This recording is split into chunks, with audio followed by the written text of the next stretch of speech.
1장 10절부터 20절까지 말씀 중심에서 회개와 순종이라는 제목으로 하나님 말씀 증거하겠습니다. 네, 우리 이사야 선지자가 이미 너무나 확실한 예언적 과거의 형식을 띄어서 이스라엘 백성들이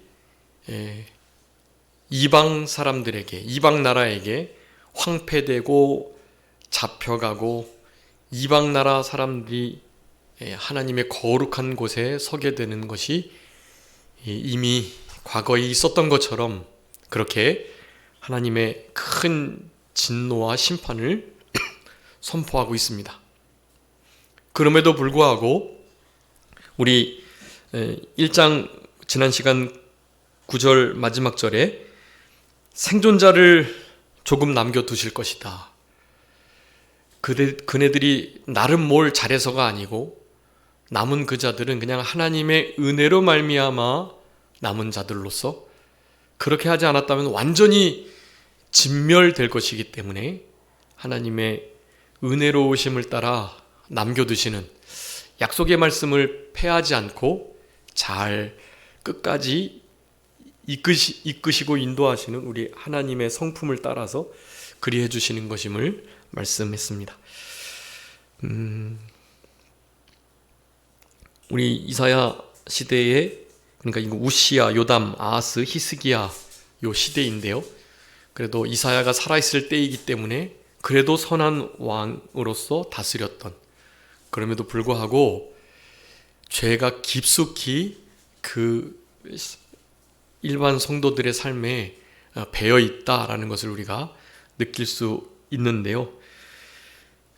가장 그와 같이 될 수밖에 없었던 이유는 우리 3절에 있는 것처럼 사실 동물들보다도 못한 주인의식, 우리의 주인이 누구냐라는 것을 분명히 알아야 하는데, 동물들도 그거 아는데 소나 낙이나 새들이나 학이나 산비둘기, 제두름이 다 주인이 누군지 아는데 이 하나님의 선민이라 일컬어지는 백성이 어떻게 삶의 또 예배 그리고 모든 종교와 정치, 경제, 군사의 주인이 누군지를 모르고 그렇게 함부로 살아가는 패역한 죄를 범하는 저들이 될 수 있나? 그것은 다른 것이 아니라 하나님을 멀리하고 하나님을 버렸기 때문이다 라는 것을 그렇게 우리 4절에서 말씀했습니다. 네, 여호와를 버린 것, 그를 멀리한 것, 그것이 바로 교만함이고요. 네, 우리 이사야 이제 뒤에 2장하고 3장, 5장, 22장, 28장 이런 데 보면 이스라엘 백성들의 너무나 크나큰 죄들을 구체적으로 열거하고 있거든요. 네, 거기에 딱 정해져 있습니다. 네, 교만 그리고 우상 숭배, 이 두 개는 같이 가는 거죠. 교만한 자가 하나님 없이 살 수 있다고 생각하면 우상을 섬기고요. 우상을 섬기는 그 마음은 하나님을 대신한 그 누군가가 자리를 잡은 거예요. 네, 하나님이 그 자리를 차지하고 계셔야 되는데 하나님 대신에 그 무언가를 하나님의 자리에 앉힌 거, 그게 우상이잖아요. 그것은 곧 영적 간음이고, 영적 간음을 통해서 우상 숭배하면 교만한 자가 될 수밖에 없고, 교만한 자들은 하나님 없이도 살아간다고 하면서 하나님의 자리에 다른 무엇인가를 얻는 자들, 우상 숭배자가 되는 것입니다. 교만한 자와 우상 숭배하는 자는 같이 가게 되는 거예요. 그러면 그렇게 되니 패역을 행할 수밖에 없죠. 악한 일도 아주 고약하게 악한 일들을 행하는 거예요. 하나님을 무시하고 멸시하고 망령되이 일컫고, 그냥 하나님의 성전에 우상들을 세우는 그런 일까지 이제 있는 거예요. 그러니까 하나님이 오늘 오전에 배웠던 것처럼 그 하나님의 영원히 나의 눈과 나의 마음과 나의 이름을 두시겠다고 하셨던 그 성전을 던져버리시는 거예요. 회파해버리시고 그 모든 아름답고 거룩한 모든 성전 거룩한 성구들을, 기명들을 다 도둑맞게 하고 회파되게 하는 일을 하나님이 하실 수밖에 없는 상황에 놓이는 겁니다. 종교적으로는 그렇고 실생활 속에서도 포갑, 폭력, 압제, 억울하게 함, 권력을 가진 자들이 지도자들, 방백들, 장로들, 대제사장, 서기관, 바리새인들, 그리고 선지자들, 또 왕들까지, 왕들이 타락하고 선지자들, 또 종교 지도자들이 타락하면 그 사회는 흔히 말해서 끝장이 나는 거예요. 우리나라의 모든 종교부터 시작해서 정치, 경제, 문화, 예술 지도자들이 다 지금 타락해 있습니다. 언제 이렇게 됐는지 모르겠는데요. 어느 순간인가 이 아름다운 자유 대한민국, 나라를 귀히 여겼던, 군인을 소중히 여겼던 우리나라가 이 모든 것이 지금 무너진 상태가 되었습니다. 특별히 여인들은 자기가 애 낳는 기계냐, 태반은 나의 태반이다, 낙태할 권리를 나에게 달라. 그리고 군대에 가는 사람들을 향해서 군캉스, 군대에 그냥 한 2년 쉬러 가는 거지 거기서 공부도 하고 다 그러면서 무슨 군 가산점이냐. 예전에는 군대 가는 남자들을 귀하게 여기고 고마워하고 그대들 때문에 자기네들이 발을 뻗고 편안하게 잔다는 생각을 했던 그들이 언제 어디서부터인가 군에 가는 사람들을 정말 혐오하는, 군인들을 막 함부로 대하는 그런 시대가 되었단 말이죠. 너무 가슴 아픈 일이고, 그러니 여인들이 당연히 결혼도 안 하고, 결혼을 안 하니까 아이를 낳지 않고요. 아이를 낳지 않으니 우리나라 출산율이 지금 아마 0.6대로 떨어졌을 거예요. 0.6. 0.7 아래로 떨어지면 원래 나라가 망한다고 하는 거거든요. 30년 안에. 우리나라는 벌써 그것을 넘어서 가지고 실제로 30년 안에 우리나라가 존재하지 않을 수도 있습니다. 지금 이민법에 의해서 아무나 우리나라에 들어와서 시민권을 얻고 땅을 사고, 우리나라의 통치를 받지 않는 나름의 자기네들 국가를 세워나가는 일들. 특별히 중국인들이 그런 일을 참 잘한다는 거 다 알고 계시죠?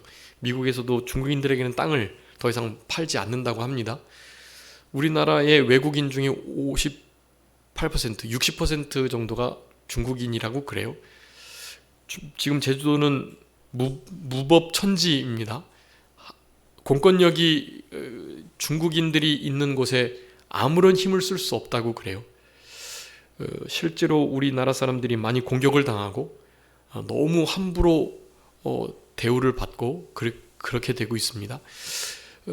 정말 젠틀하고 정말 인간다운 중국인들이 있나? 통계에 의하니까 한 명도 없다고 무슨 설문조사가 있어요. 한 명도 없대요. 심지어 그 대사마저도요, 흔히 말하는 너무나 큰 갑질을 하고 있답니다. 그래서 실제로 우리나라가 원래 일본도 그렇고 이 중국에 5,000년 내내 공격받고 침략을 당했잖아요. 근데 어느 순간인가 우리가 이렇게 중국과 친해질 수 있는 건가요? 사실 공산주의와 자유민주주의는 하나 되기가 어려운 거예요. 일단 체제가 다르면 어떻게 그 존립이 가능합니까? 불가능한 일이거든요, 사실. 여러분, 이런 것들은 우리의 의식이 사실 변화돼야 되고요. 저는 개인적으로 생각할 때 이런 것은 신앙의 모습이 바르지 않기 때문에 그렇다라고 저는 판단을 내립니다.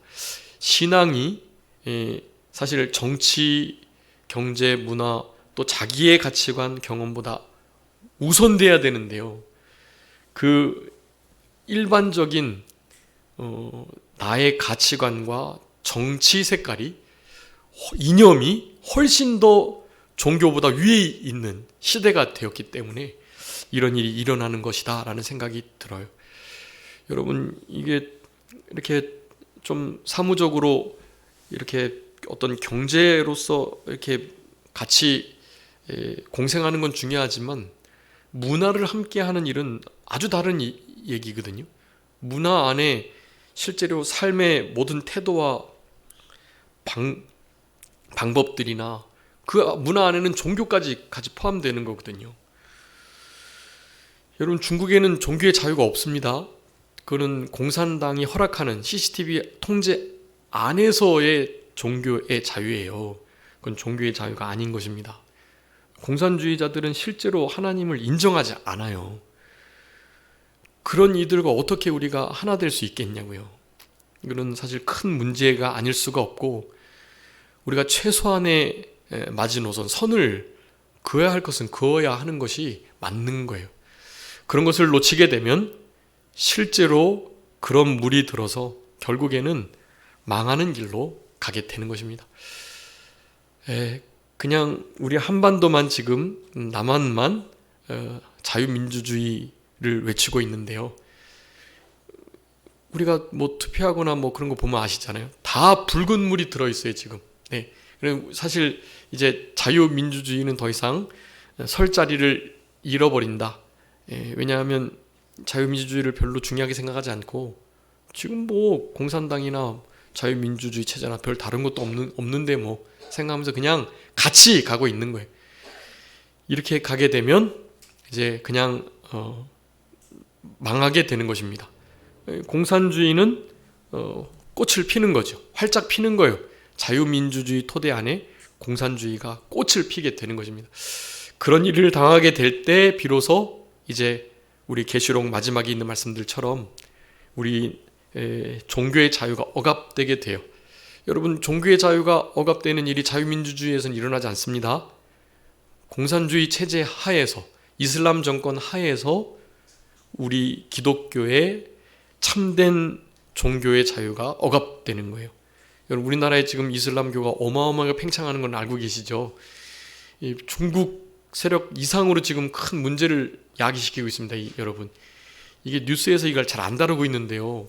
우리나라의 지금 현재 그 생태가 그런 것을 방송을 못하게 돼 있어요. 네. 친중, 친이슬람이기 때문에 방송을 안 합니다. 절대로. 유튜브에서나 겨우 방송을 하는데 그런 건 다 음모론으로 돌리니까요. 여러분, 생각해 보세요. 하나님 말씀이 이루어지려면 종교의 우리 신앙의 자유가 없어져야 됩니다. 그게 맞잖아요. 이슬람과 공산주의에 의해서 우리 종교의 기독교의 자유는 무너지게 돼 있어요. 그런 세력들이 지금 크고 있는 것 당연한 것입니다. 우리는 남은 자가 되어야 돼. 그래서 하나님이 불쌍히 여기시고 마지막 때에 쓰실, 하나님께서 조금 남겨주시는 그 남은 자가 되지 않는 이상 소망이 없다라고 할 수가 있겠고요. 여러분, 그 길을 이렇게 우리가 가면서 하나님의 그 진노와 하나님의 주님의 재림을 조금이나마 좀 늦춰서 믿는 자의 수가 더해지고 우리의 신앙의 자유가 무너짐으로 이어지게 될 마지막 때의 일들이 조금만 더 늦춰지도록 예수님의 재림을 뭐 미뤄달라 그런 의미는 아닌데요. 예수님이 재림하시면 우리는 좋은 거니까요. 그렇지만 그 전에 있을 환난의 때를 좀 잘 통과할 수 있도록 준비를 할 수 있도록 여러분, 이제 우리 한 해 하나님이 거하시는, 임재하시는 정말 거룩한 처소, 이 성막에 대해서, 하나님을 가까이 함에 대해서 살펴보는 것인데요. 하나님과 가까이 하는 것은 산으로 도망하는 거예요. 계시록에 있는 것처럼 독수리 두 날개를 받아서 예비된 곳, 자기 광야, 그것으로 도망했다라고 말씀하거든요. 여러분, 그런 시기가 필요한 것입니다. 이 거룩은 세속에 물들지 않고 거기서부터 나오는 거예요. 네. 떨어져 살 수 없으니까 그들 안에서 살아가지만 세상 속에서 성막으로 우리는 존재해야 되는 거예요. 그렇지만 그네들의 세속에 물들지 않아야 되는 거예요. 물들지 않고 세상 속에 있는 성막으로 늘 도망하는 생활, 거룩한 주님의 눈동자 앞으로 피하는 생활을 해야 된다는 얘기예요. 그게 같이 가야 되는 것입니다. 근데 그러면 주님이 조금 더 이 자유의 때를 연장해 주실 수도 있고요. 네. 그러면 당연히 조금씩 예수님의 재림은 미뤄지겠죠. 예수님 재림이 미뤄지시면 구원을 어떻게든지 얻게 하려고 하는 그네들에게 전도할 기회가 생기는 거예요. 그러니까 우리들에게는 좋은 겁니다. 주님이 빨리 오셔도 좋고 조금 더디 오셔도 좋고, 네, 재림 준비를 잘하고 있기만 한다면 말이죠, 어느 편이나 좋은 거라고 할 수가 있겠습니다. 여러분, 이 마지막 때에 우리 주님께서 이 생존자를 남은 자를 두신다라고 표현하고 있는데요, 우리는 심정적으로도 또 하나님께서 살펴보셨을 때 누구를 남기는 게 좋을까 살피실 때 주님의 눈에 들 수 있는 거룩한 구별된 진짜 남은 자의 모습으로 남은 때를 살아갈 수 있도록 하셔야 해요. 우리 지난 시간 마지막에 남은 자, 우리 이사야 10장에 있는 거 말씀 살펴봤습니다. 남은 자 너무 중요해요. 진실하게 신실하게 우리 하나님께로 돌아가는 것. 네, 전능하신 전능하신 하나님께로 돌아가는 것, 신실하신 진실하신 하나님만을 전적으로 의지하는 것, 네. 그리고 하나님의 절대 주권이 당연히 이루어질 것을 확신하며 절대 주권을 의지하고 믿고 생활해 나가는 것, 남은 자예요. 남은 자. 그런 모습을 가진 자들을 주님께서는 남겨두시는 거예요. 조금 남겨두시지 않았다면 그냥 소돔과 고모라 같이 전멸했을 건데요. 여러분, 소돔과 고모라 속에서도 남은 자가 있었습니다. 누가 남았죠? 소돔과 고모라 사람 중에 롯의 두 딸. 네. 아내는요, 아내는 소금 기둥이 됐잖아요. 네. 아내도 못 살아 나온 그곳, 딸 둘과 우리 롯만 남아서, 근데 그 롯이 의로운 심령이 상했었고 또 남은 자로 택함을 받았지만 사실은 제대로 신앙생활을 못한 거예요. 아브라함을 떠날 때부터 잘못됐죠. 그래서 롯이 딸들이 아버지와 관계를 해서 자녀를 낳습니다. 네, 그건 말이 안 되는 얘기고요. 그래서는 안 되는 거죠. 그래서 나온 자녀들이 누구예요? 모압과 암몬. 우리 이스라엘을 그렇게 힘들게 하고 공격하고 가시노릇했던 그들이에요. 그들이. 네. 지금 그네들이 그렇게 크나큰 자유 질서와 또 기독교를 그렇게 혐오하면서 공격하는 세력들이 된 거예요. 그네들이. 네. 암몬 모압 자손들, 팔레스타인의 유대 민족이 아닌 아수르 바벨론, 그리고 북쪽 이스라엘까지, 네, 북쪽 이스라엘의 일부도 다 유대인들을 그렇게 공격하는 그런 중에 있는 것입니다. 그런 상황 속에서 남은 자가 그래도 될 수 있도록 주님 앞에, 주님 눈동자 앞에서 살아가는 우리들이 되어야 하는 것이에요. 오늘 본문도 그 말씀을 합니다. 너희들이 회개를 한다면 어떻게 해요? 하나님께서 순종하는 자들로서 너희들을 남겨주시겠다라고 또 말씀하시는 거예요. 여러분, 회개하며 회개에 합당한 열매를 맺혀 나가라는 이런 말씀에 순종을 하게 되면 하나님 앞에 불쌍히 여김을 받게 되는 거예요. 여러분, 이것이 오늘 본문에서 우리들에게 교훈하시는 아주 중요한 말씀입니다. 회개하여 순종하면 어떻게 해요? 남은 자로서 택함을 받게 해주신다. 그래서 남은 하나님의 뜻을 이루는 진짜 하나님의 사람들로 살아갈 수 있겠다라고 말씀하는 거예요. 여기 10절에 소돔 관원, 고모라의 백성, 유다 나라 사람들을 가리키는 거예요. 그런데 소돔과 고모라와 같은 죄를 지금 짓고 있다고 말씀하는 겁니다. 얼마나 크나큰 죄예요. 하나님이 제일 싫어하는 죄. 여러분, 우리나라는 카톨릭은 물론이거니와 많은 개신교, 기독교인들도 무지개를 교회에다가 걸고 무지개 성경을 보면서 동성애는 하나님이 기뻐하신다.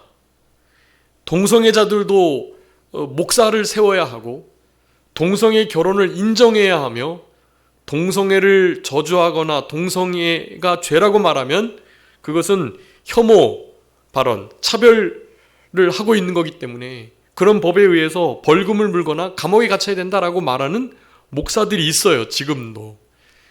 여러분, 그런 시대가 되었으니 여러분 진짜 남은 자를 찾기가 어려운 현재이다라고 할 수 있겠고, 우리나라 여러분 지금 이 시대의 남쪽 유다 나라와 다르지 않습니다.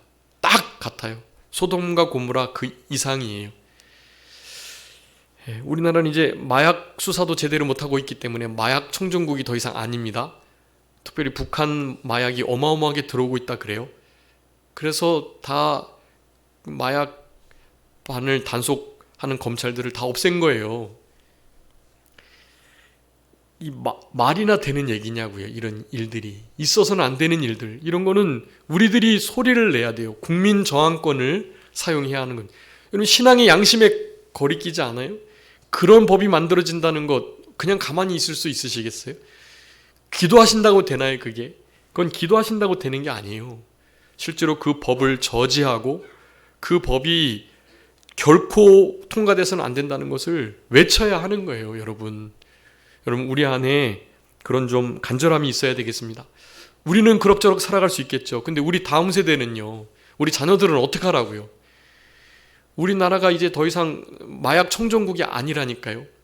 젤리를 먹고도 마약을 먹은 거와 같이 해롱해롱하는 시대가 됐단 말이에요. 초등생들도 지금 중고등부 학생들이 그 텔레그램을 통해서 마약을 얼마나 손쉽게 살 수 있는지 몰라요. 지금 우리가 모르는 새 어마어마하게 무너지지 않아야 할 선들이 이미 지금 무너져 붕괴되고 있습니다. 여러분, 이거 우리 책임이에요. 우리가 기도하면 되지, 무슨 교회에서 무슨 정치 얘기하고 무슨 말을 하고, 교회에서 말씀만 전해야지 무슨 사회 얘기하고 정치 얘기를 하네. 여러분, 교회 생활이 곧 우리의 가정생활이고, 가정생활이 곧 사회생활 아니에요. 사회생활에 필요한 말씀들을 진리의 말씀으로 실제로 판단하고 분별하는 게, 그게 교회의 역할이잖아요. 이 모든 일들을 교회에서 못하게 하고 있다고요, 지금. 이미 검열이 된 거예요. 우리의 마음속에 검열이 되는 것입니다. 목사님 저런 말씀하는 거 저 정치적인 발언이신데, 우리 안에서 검열을 하는 거라니까요. 그래서 실제로는 그런 일들 때문에 교회에서 쫓겨나는 목회자들도 많아요. 그런 말을 하다가. 다른 게 아닙니다. 저분은 말씀을 안 가리키고 정치 얘기하는 정치 목사야, 이렇게 쫓겨나는 거예요. 실제로 여러분, 그런 일들이 지금 전국 곳곳에서 일어나고 있습니다. 그 자리를 이 다른 생각을 가지고 있는 참된 하나님의 종이 아닌 사꾼 목자들이 채우고 있죠. 여러분, 이런 시대를 우리가 살아가고 있다. 이거 소돔과 고모라와 방불한 시대이고, 이런 시대에 진짜 깨어있지 않으면 다 망한다. 적어도 의로운 심령이 상했던 롯과 같이는 살아야 된다. 적어도.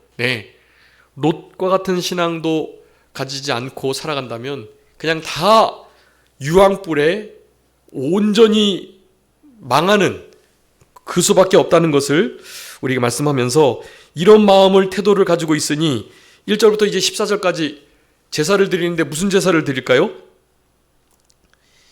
헛된 제사를 드립니다. 무수한 제물이 내게 무슨 유익하뇨? 하나님께 대하여 전혀 유익이 없는 제사를 드리는 거예요. 기뻐하지 않는다고 말씀하고요. 12절에 보니까 이거 그냥 마당만 밟는다. 이제 우리 수요일날 우리 이제 계시록 11장 할 건데요. 마당을, 하나님의 성전 마당을 측량하라고 말해요. 그냥 사실 마당을 측량하는 게 중요한 게 아니에요.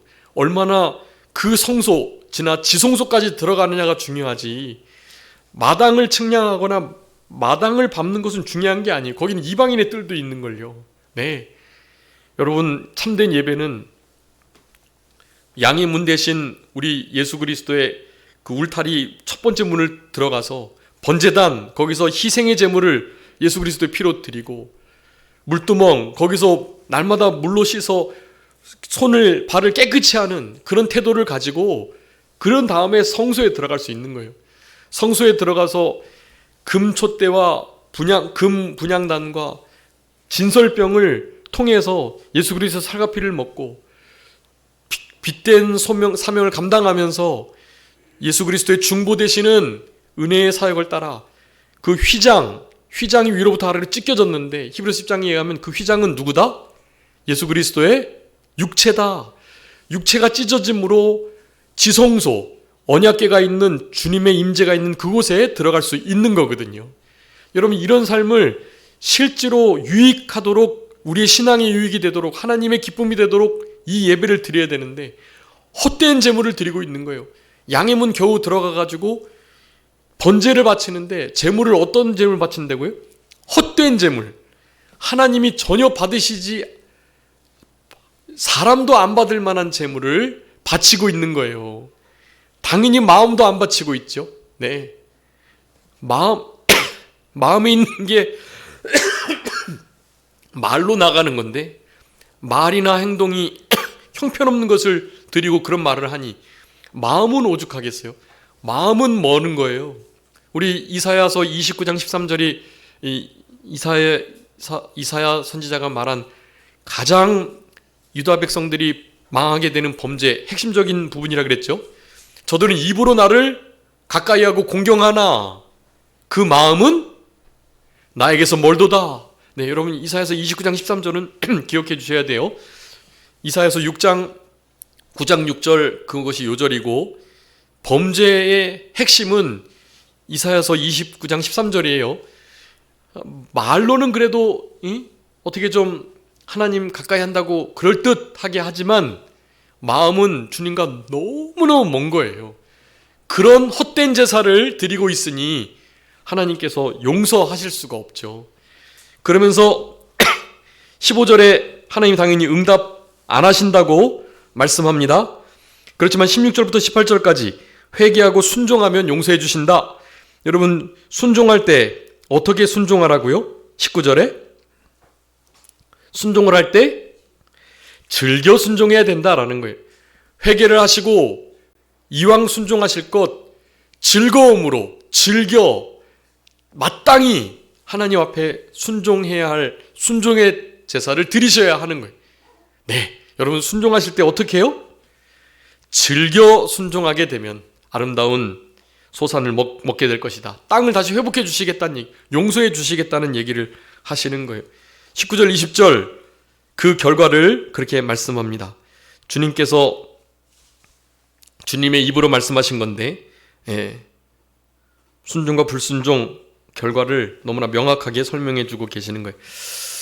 자, 여러분 우리가 드려야 할 제사는 오늘 여기 보니까 특별히 이제 13절이 이제 가장 핵심적인 말씀인데요. 그 16절, 17절 스스로 손을 깨끗하고 악한 행실을 버리고 악행을 그치고 선행을 배우고 정의를 구하고 학대받는 자를 도와주고 고아를 위하여 신원하고 가부를 변호하는 것. 여러분 일상생활에서 악행을 하는 것을 그치라는 얘기를 하는 거예요. 하나님께 잘한다고 하면서 사람에게 못하면 거짓말하는 거거든요. 사람에게도 잘하고 그래야 하나님의 말씀을 즐겨 순종할 수 있는 건데요. 이런 말씀들을 잘 순종해야 된다고 말씀하면서 우리 하나님의 이 마음을 한번 살펴봤으면 좋겠어요. 13절에 보니까 우리 헛된 재물 어떻게 여기신다고요? 가증히 여기신다. 그리고 월삭과 대회로 모이는 거 역시 가증히 여기신다. 하나님이 정말 견디지 못하시는 건 뭐예요? 성회와 아울러서 악을 행하는 것. 여러분 이거 여기 성회와 아울러 악을 행하는 거 여기다가 네모 쳐주세요. 여러분 하나님이 정말 견뎌하시지 못하는 게 이거예요. 겉으로는 괜찮은 척 아닌 척 하면서도 얼마나 악을 행하고 있는지 그 두 가지를 병행하는 거, 손 모은 기도손이 피 묻은 손이라는 거, 하나님은 이런 거를 진짜 못 견뎌 하셔요. 나 이거 견딜 수 없다. 이거 좀 어떻게 할 수 없나? 14절에 뭐라고 말씀해요? 정한 절기 월삭 내 마음이 싫어한다. 나 그거 정말 싫다. 막 너무 싫은 거 있죠. 하나님이 지금 그 표현을 쓰시는 거예요. 야, 나 이거 정말 싫다. 이거 좀 누가 이거 치워줬으면 정말 좋겠다. 그러면서 나에게 무거운 짐이래요. 와, 우리 주님이 무거워하시는 게 있어요. 이런 심령을 보는 거를, 월삭과 함께 악을 함께 행하는 거, 그런 걸 하나님은 그냥 너무 무겁게 여기시는 거예요, 이거를. 그러면서 곤비하시다네요, 곤비. 와, 여러분, 하나님이 이런 표현 보셨어요? 곤비하다, 싫다, 이거 나의 짐이 된다. 와, 나 이런 거 견디지 못하겠다. 여러분, 이런 말씀들 어디서 들어보셨어요? 우리 주님의 이런 마음을 이해하셔야 됩니다. 우리가 똑같은 죄로 하나님을 이렇게 가슴 아프게 할 수 있어요. 여러분, 말라기서 1장 10절에 뭐라고 말씀합니까? 한번 읽어봐주세요. 말라기 1장 10절. 만군의 여호와가 이르노라. 너희가 내 제단 위에 헛되이 불사르지 못하게 하기 위하여 너희 중에 성전 문을 닫을 자가 있었으면 좋겠도다. 내가 너희를 기뻐하지 아니하며 너희가 손으로 드리는 것을 받지도 아니하리라. 아멘. 누가 좀 뭐라 그러셨어요? 누가 좀 못하게, 누가 좀 성전문을 닫았으면 좋겠다. 좀 누가 이거 성전문 좀 닫고, 이거 기름, 피, 이거 막 향, 이거 좀 나한테 안 올라오게 했으면 좋겠다. 이렇게 말씀하시는 거예요. 야, 나 이거 견디지 못하겠다. 이거 정말 싫다. 이거 너무 무겁고 막 곤비하다. 여러분, 하나님의 이런 마음은요, 죄를 정말 미워하고 혐오하고 가증히 여기 싫어하시는 표현을 하시는 거예요.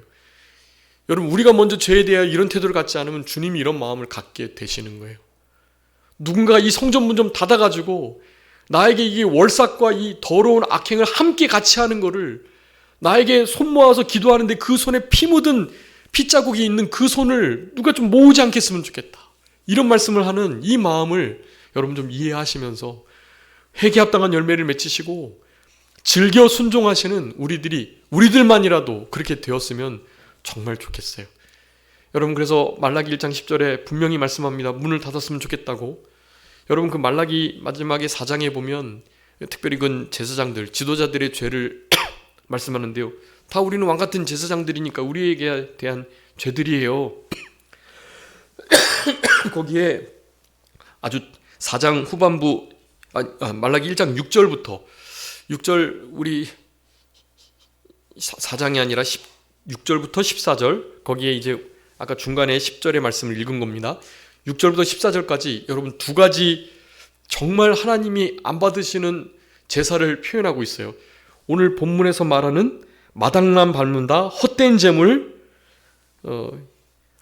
악행을 하면서 성회를 함께하는 이 태도, 이런 것을 이제 미워하신다고, 싫어하신다고, 정말 곤비하다고 가증히 여기시는데요. 말라기서 1장에서는 그거를 아주 구체적으로 설명하고 있어요. 여러분, 이거를 좀 잘 기억해 주시면 우리 신앙에 큰 도움이 됩니다. 여러분, 크게 말라기서 1장의 6절부터 14절까지 두 가지의 하나님이 받지 않으시는 제사를 그렇게 설명하고 있어요. 첫 번째가요, 하나님을 경외하지 않는 제사예요.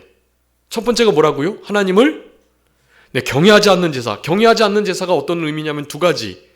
하나님을 나의 주인이라 부르면서 하나님을 두려워하지 않는 거. 두 번째는 하나님을 아버지라고 부르면서 하나님을 공경하지 않는 거. 그렇게 설명을 해요.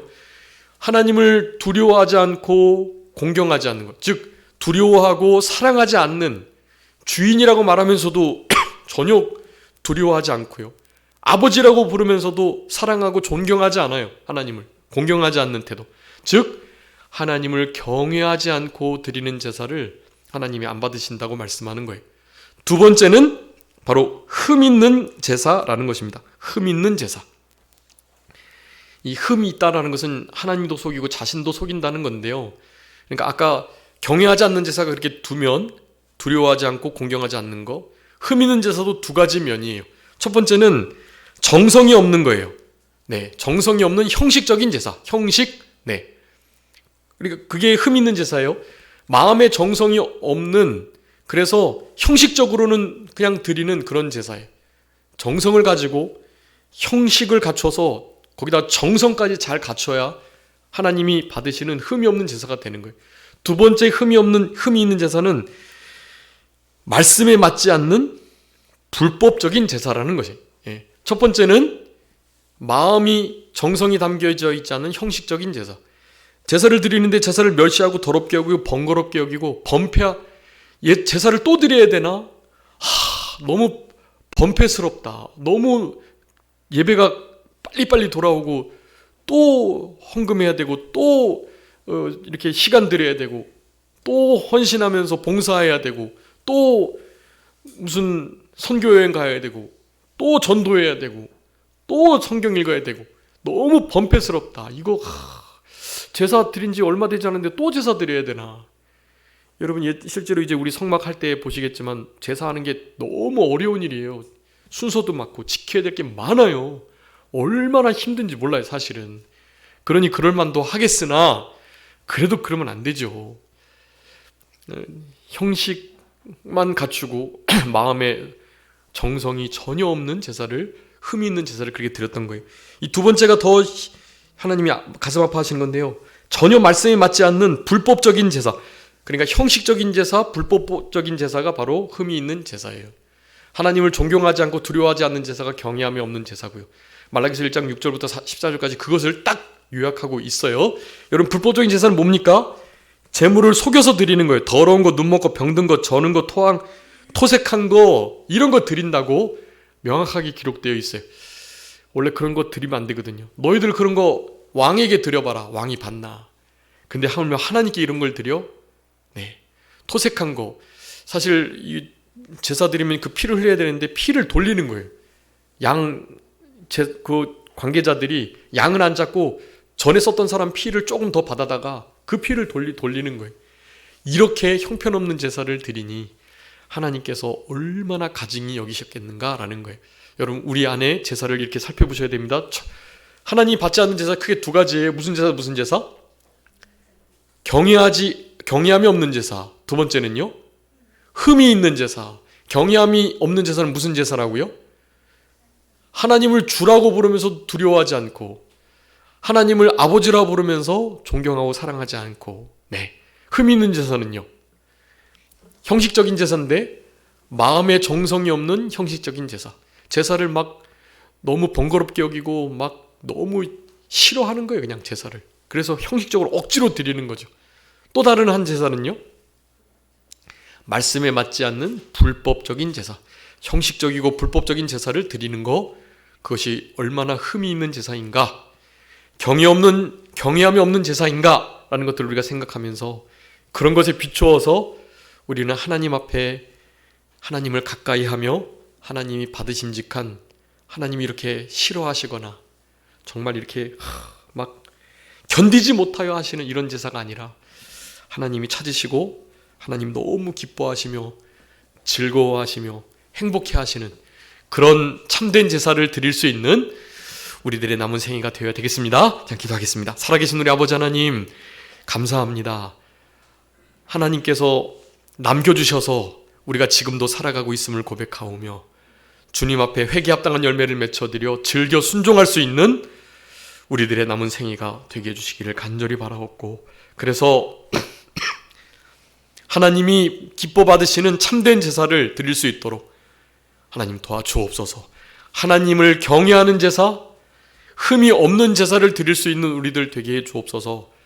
하나님을 주라 부르면서 두려워할 수 있는 우리들, 하나님을 아버지라 부르면서 진심으로 공경하고 사랑할 수 있는 하나님을 경외하는 제사를 드리게 하여 주시고, 흠이 없는 제사, 마음도 형식도 제대로 잘 갖춰진 그런 예배를 드리게 하여 주시고, 말씀에 맞는 불법적이지 않는 합법적인 제사 잘 드릴 수 있도록 우리 주님 은혜를 베풀어 주셔서 그러한 제사를 통해 하나님 영광 받아 주시고, 우리에게는 한없는 은혜와 사죄의 은총과 또한 구원의 감사와 감격이 늘 회복될 수 있는, 우리 주님을 경험하고 주님을 만나는 그런 복된 예배를 드리는 우리 산정교회 모든 성도님들이 다 되게 해주시기를 간절히 바라옵고, 그저 모든 것 주님께 맡기오며 살아계신 예수 그리스도의 이름으로 기도 올리옵나이다.